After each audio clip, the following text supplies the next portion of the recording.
اللہ کے نبی نے حضرت جابر بن سلیم رضی اللہ تعالیٰ عنہ کو جو سب سے پہلی نصیحت کی تھی اور کی ہے اور آئندہ سب انسانوں کے لیے ہے، وہ کیا ہے؟ لا تسبن احدا، اے جابر کسی کو برا بلا نہ کہنا۔ بڑے صاف الفاظ ہیں، اے جابر کسی کو گالی نہ دینا، کسی کو تکلیف نہ دینا، کسی کو اپنی زبان سے تکلیف نہ دینا۔ حضرت جابر کہتے ہیں فما سببت، کہ اس کے بعد نہ میں نے کسی آزاد کو گالی دی، نہ کسی غلام کو گالی تھی، نہ کسی جانور کو یعنی بکری کو، ولا بعیرن ولا شاتن، نہ میں نے کسی اونٹ یا اونٹنی کو گالی دی، نہ کسی بکری کو گالی دی۔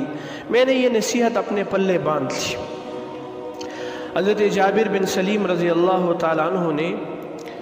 کہا کہ میں نے اس کے بعد اپنی زندگی ان نصیحتوں کے مطابق ڈھال لی۔ حضرات محترم، اگر ہمارے اس معاشرے سے گالی دینا ختم ہو جائے، برا بلا کہنا ختم ہو جائے، تو ہمارا معاشرہ سدھرے گا یا بگڑے گا؟ ہمارے معاشرے کے اندر کتنی خوبصورتی آئے گی۔ ہمارا معاشرہ، اس لیے میں کچھ دنوں پہلے سوشل میڈیا پر دیکھ رہا تھا، ایک گاؤں ہے یہاں سیالکوٹ کے قریب،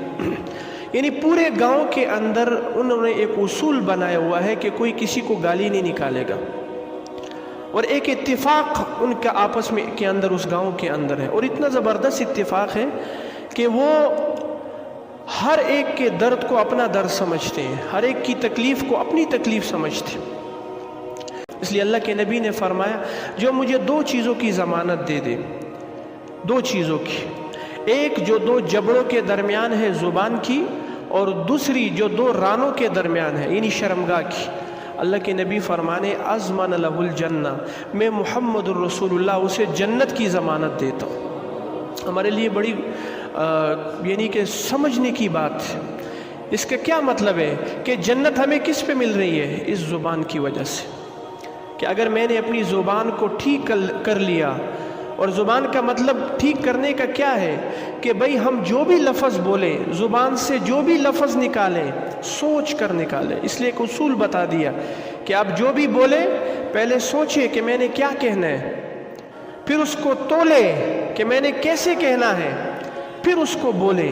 جب یہ تینوں آپ کی باتیں تینوں آپشن سے گزریں گی تو جب آپ لفظ نکالیں گے تو وہ سوچ کر تول کر آپ نکالیں گے، تو آپ کو پتہ چلے گا کہ بھئی میں کیا کہنے والا ہوں۔ اس لیے اللہ کے نبی کی اس حدیث میں ہمارے لیے کتنی زبردست جو ہے وہ نصیحت ہے کہ بھئی جو اپنے شرمگاہ کی حفاظت کر لے، زبان کی حفاظت کر لے، رسول اللہ صلی اللہ علیہ وسلم فرما رہے ہیں کہ میں اس کو جنت کی ضمانت دوں۔ حضرت صدیق اکبر رضی اللہ تعالیٰ عنہ، حضرت ابو بکر رضی اللہ تعالیٰ عنہ، صدیق اکبر یعنی سچوں کے سردار، ایک دن اپنے غلام کو کیا کہہ دیا، کچھ لعنت کے الفاظ زبان سے نکل گئے۔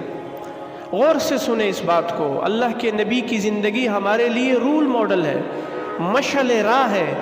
اگر ہم نے اپنی زندگی صحیح طور پہ گزارنی ہے تو ہمارے پاس اسلام کی شکل میں ایک مکمل اور واضح پیغام موجود ہے، رسول اللہ صلی اللہ علیہ وسلم کی زندگی والی زندگی موجود ہے۔ تو حضرت صدیق اکبر رضی اللہ تعالیٰ عنہ نے کچھ لعنت کے الفاظ کہہ دی، اللہ کے نبی نے سن لیے تو اللہ کے نبی نے فوراً کہا لعانین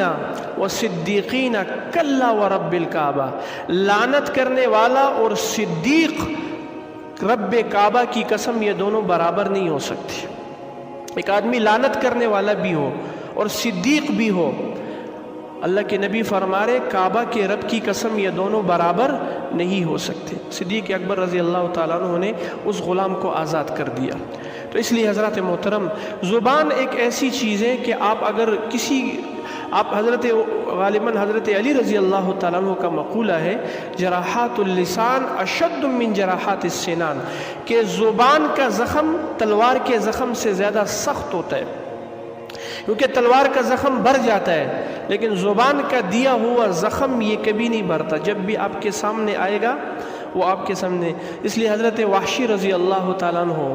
جو بعد میں رضی اللہ تعالیٰ عنہ بن گئے،